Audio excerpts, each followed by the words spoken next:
ओम श्री सद्गुरु परमात्मने नमः। श्री योग वासिष्ठ महारामायण उत्पत्ति प्रकरण सर्ग 67। भानु बोले, हे वशिष्ठ जी, सब चेतन स्वरूप है। जो चेतन स्वरूप न हो तो क्यों भासे? चेतनता से उपलब्ध रूप होते हैं। जड़ और चेतन का विभाग अवाच्य ब्रह्म में नहीं पाया जाता, प्रमाद दोष से वास्तव में नहीं। जैसे स्वप्न में दो प्रकार के जड़ और चेतन भूत भासते हैं, उनका प्रमाद होता है तब उस चेतन भूत प्राणी को जड़ चेतन विभाग भासता है, और स्वरूपदर्शी को सब एक स्वरूप है। हे मुनीश्वर, ब्रह्मा में जो चैतन्यता हुई वही मन हुआ। उस मन में जो चेतन भाग है वही ब्रह्मा है, और जड़ भाग अबोध है। जब अबोध भाव होता है तब दृश्य भ्रम देखता है, और जब चेतन भाव में स्थित हो जाता है तब शुद्ध रूप होता है।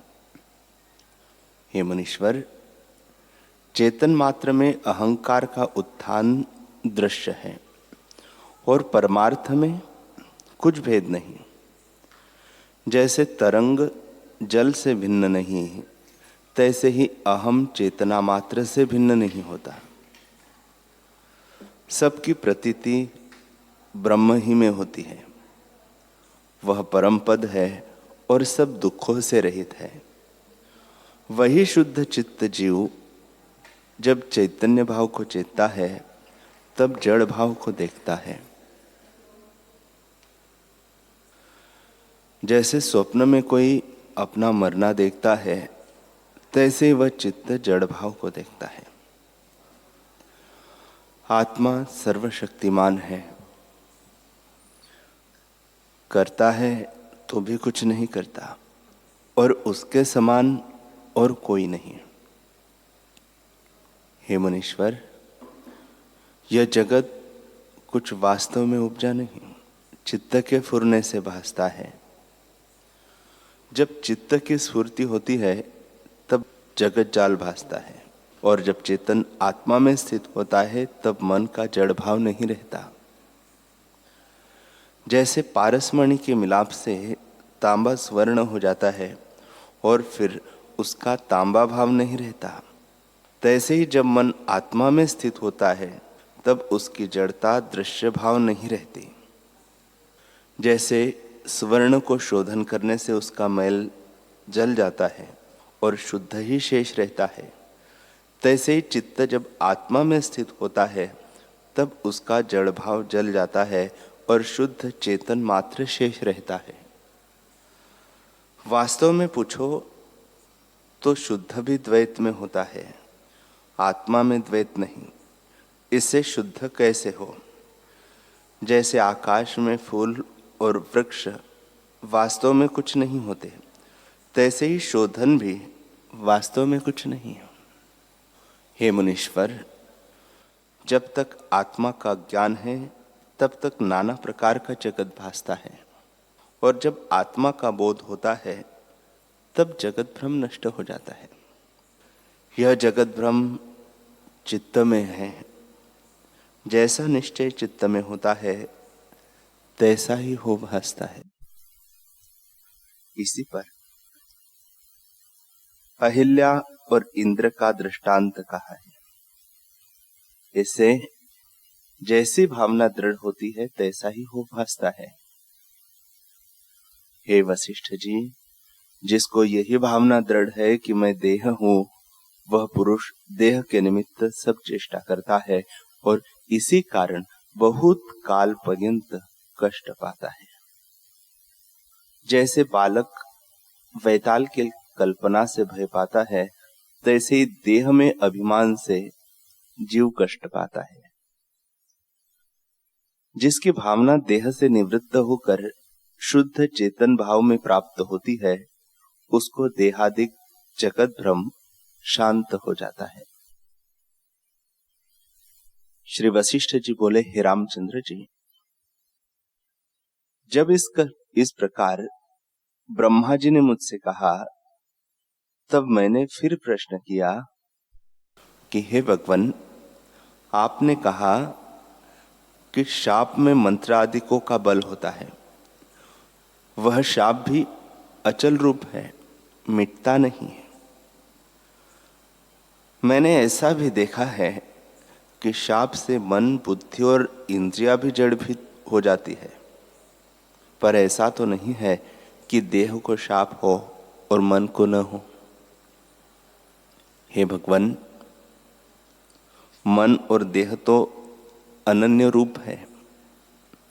जैसे वायु और स्पंद में, घृत और चिकनाई में भेद नहीं होता, तैसे ही मन और जगत में भेद नहीं है।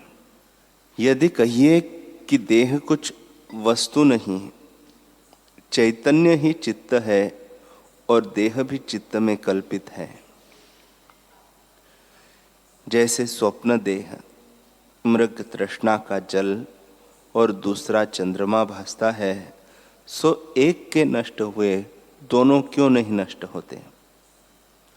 तैसे ही देह के शाप से चाहिए कि मन को भी शाप लग जावे, तो मैंने देखा है कि शाप से भी जड़ीभूत हो गए हैं, और आप कहते हैं कि देह का कर्म मन को नहीं लगता।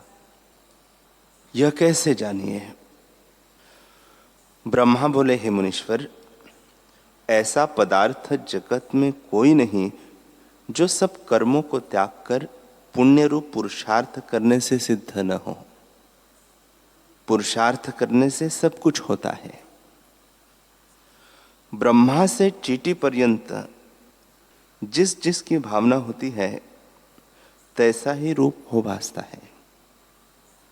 सब जगत के दो शरीर हैं, एक मन रूपी जो चंचल रूप है, और दूसरा आधि भौतिक मांसमय शरीर है। उसका किया कार्य निष्फल होता है, और मन से जो चेष्टा होती है वह सुफल होती है। हे मुनीश्वर, जिस पुरुष को मांसमय शरीर में अहंभाव है, उसको आधि, व्याधि और शाप भी अवश्य लगता है। और मांसमय शरीर जो गूंगे, दिन और क्षण नाश है, उनके साथ जिसका संयोग है वह दिन रहता है। चित्तरूपी शरीर चंचल है, वह किसी के वश नहीं होता, अर्थात उसका वश करना महाकठिन है। जब दृढ़ वैराग्य और अभ्यास हो तब वह वश हो, अन्यथा नहीं होता। मन महाचंचल है और यह जगत मन में है।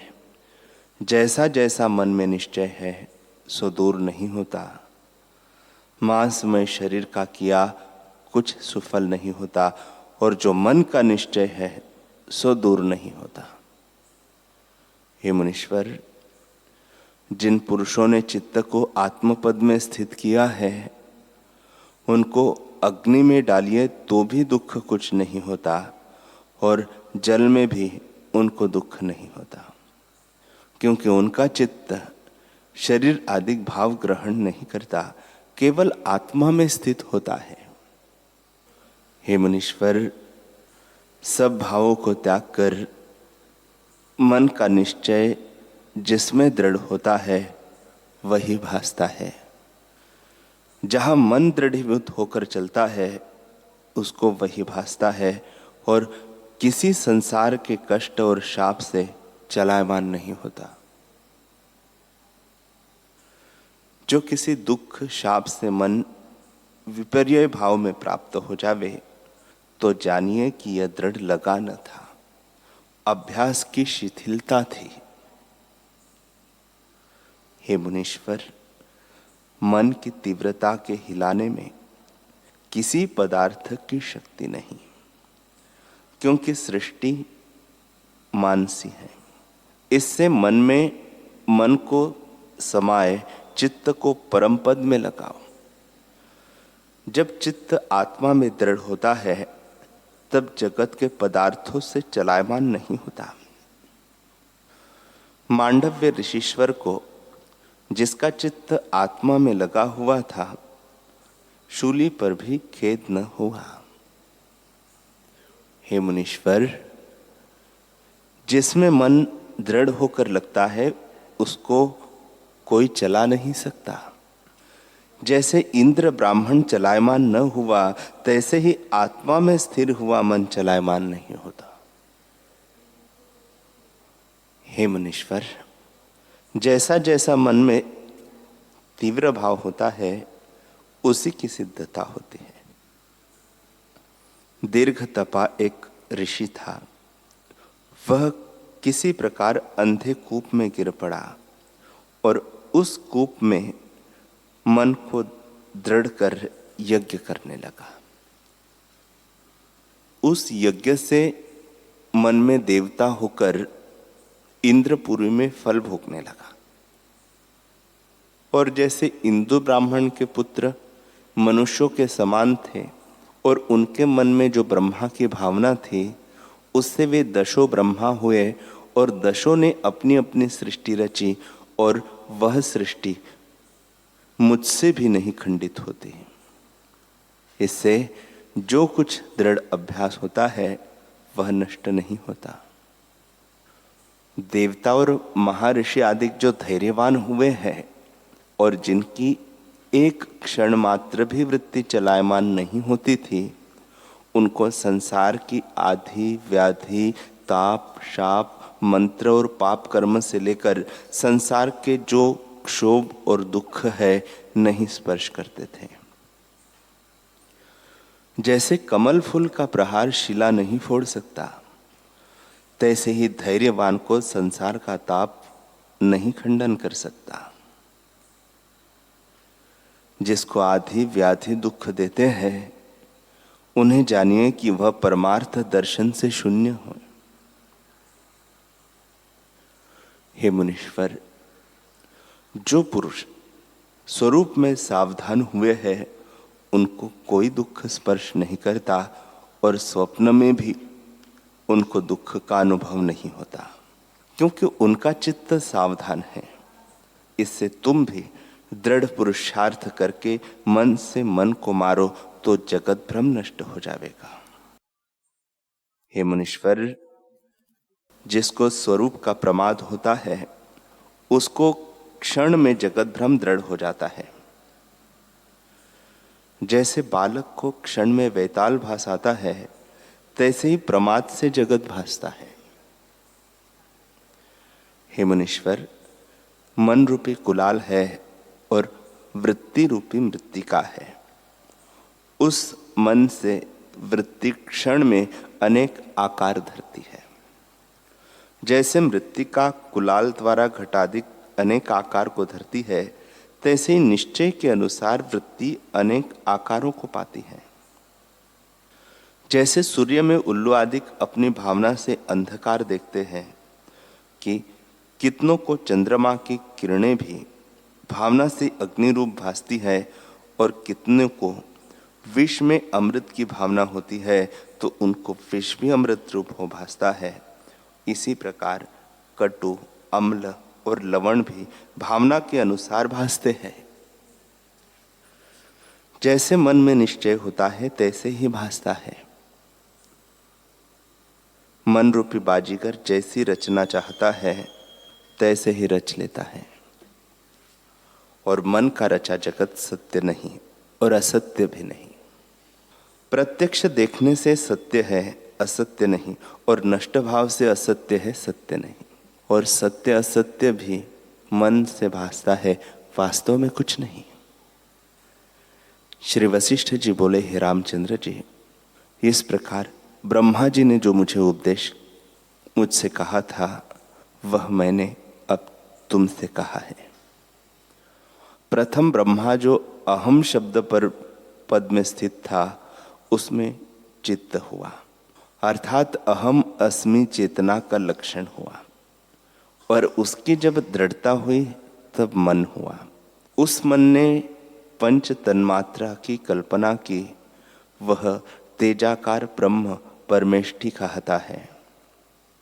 हे रामचंद्र जी, वह ब्रह्मा जी मन रूप है और मन ही ब्रह्मा रूप है। उसका रूप संकल्प है। जैसा संकल्प करता है तैसा ही होता है। उस ब्रह्मा ने एक अविद्या शक्ति कल्पी है। अनात्मा में आत्म अभिमान करने का नाम अविद्या है। फिर अविद्या की निवृत्ति विद्या कल्पी। इसी प्रकार पहाड़, तृण, जल, समुद्र, स्थावर, जंगम संपूर्ण जगत को उत्पन्न किया। इस प्रकार ब्रह्मा हुआ और इस प्रकार जगत हुआ।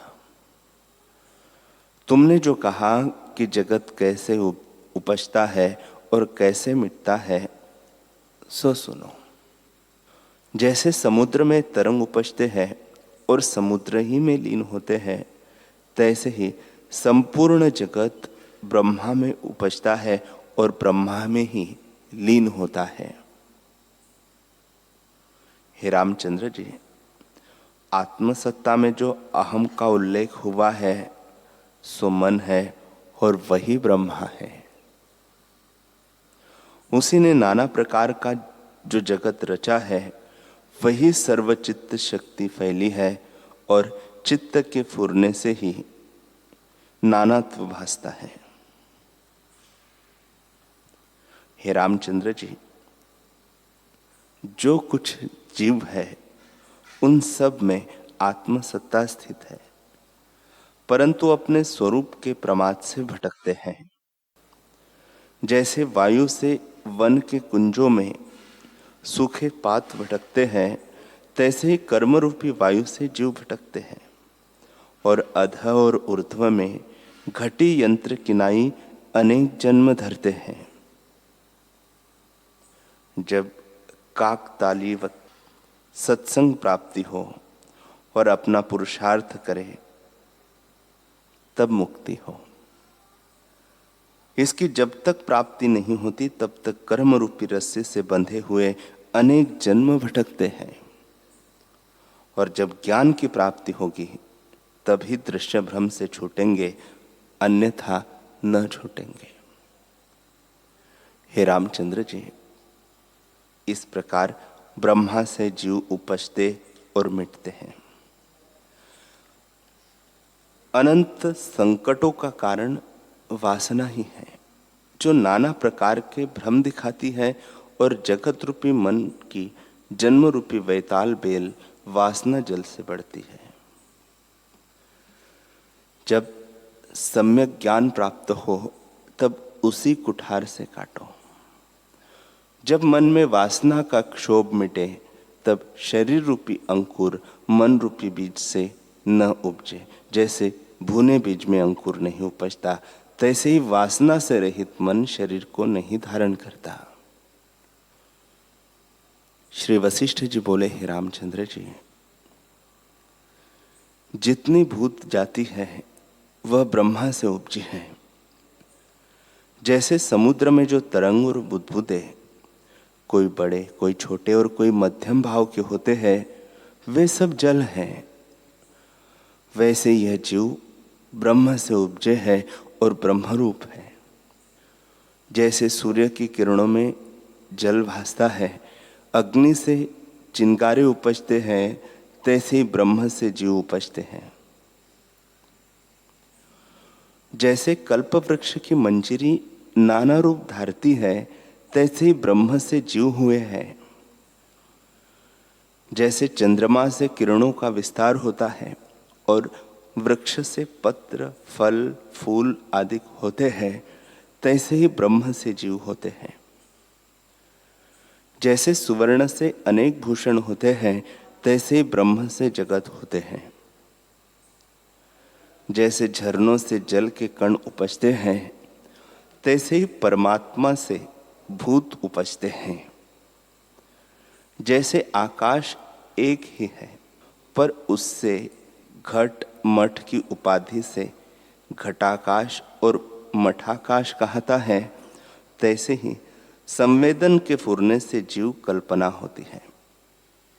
जैसे जल ही द्रवता से तरंग और आवृत रूप हो भासता है, तैसे ही ब्रह्म ही संवेदन से जगत रूप होकर भासता है। दृष्टा, दर्शन और दृश्य सब ब्रह्म से ही उपजे हैं। जैसे सूर्य के तेज से मृग तृष्णा की नदी भासती है, तैसे संवेदन से ब्रह्म में दृष्टा, दर्शन, दृश्य की त्रिपुटी भासती है। परंतु वास्तव में दृष्टा, दर्शन और दृश्य कोई कल्पना नहीं। जैसे चंद्रमा और शीतलता में, सूर्य और प्रकाश में कुछ भेद नहीं, तैसे ही ब्रह्म और जगत में कुछ भेद नहीं। जैसे समुद्र में तरंग उपजते हैं और समुद्र ही में लीन होते हैं, तैसे ही जीव ब्रह्म से ही उपजते हैं और ब्रह्म में ही लीन हो जाते हैं। कोई सहस्त्र जन्मों के अनंतर प्राप्त होते हैं, कोई थोड़े ही जन्मों में प्राप्त होते हैं। हे रामचंद्र जी, इस प्रकार जगत परमात्मा से हुआ है और उस ही की इच्छा अनुसार सब व्यवहार करते हैं, वही व्यवहार के नाई हो भासते हैं।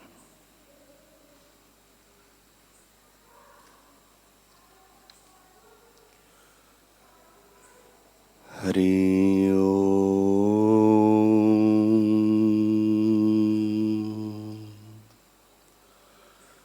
हरि ओम।